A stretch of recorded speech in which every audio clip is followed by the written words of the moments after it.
my name is Vivienne Irene Clark. I am from Franklin, Tennessee, and I will be performing a monologue from The Secret Garden.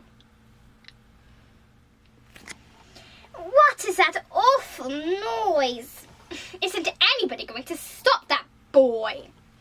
He ought to be stopped. Somebody ought to beat him.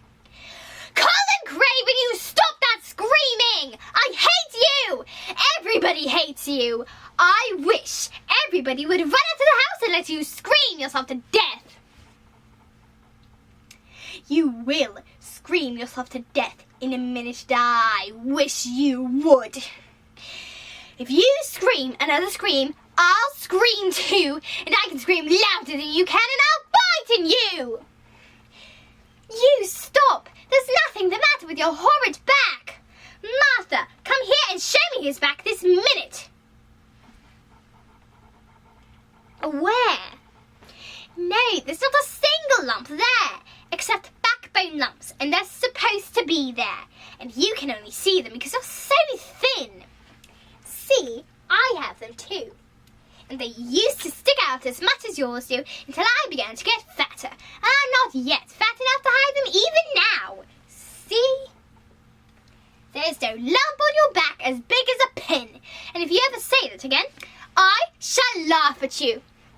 You were just mad at me for not coming back when I said I would. Oh, Colin, I was always coming back. I'm as lonely as you are. I was just late. That's all. It just took me a little longer than I thought because I found your mother's garden. I found it weeks ago, but I daren't tell you because I didn't know if I could trust you. For sure. But now I believe I can trust you. It's been locked up out there, just like you've been locked up in here, for 10 years. Your father doesn't want anybody in it. Only I found the key. And the other night, when Dr. Craven and Mrs. Medlock found us in here together, I ran out into the storm and found a door under the ivy on the walls. And now Dickon and I are working on it every day. And you can come too.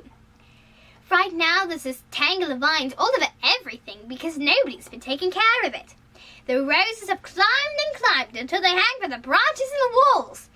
Some of them have died, but many are alive. And Dickon says if we cut away all the dead wood, there'll be curtains and fountains of roses by summer. Right now the ground is full of daffodils and snowdrops and lilies and irises coming up through the grass now that spring has begun. And the leaves are beginning to break out and uncurl, and the green gauze veil is creeping over everything. And the birds are coming back to look at it because it's so safe and still. The robin has found a mate and is building a nest. Oh, Colin, you must see it.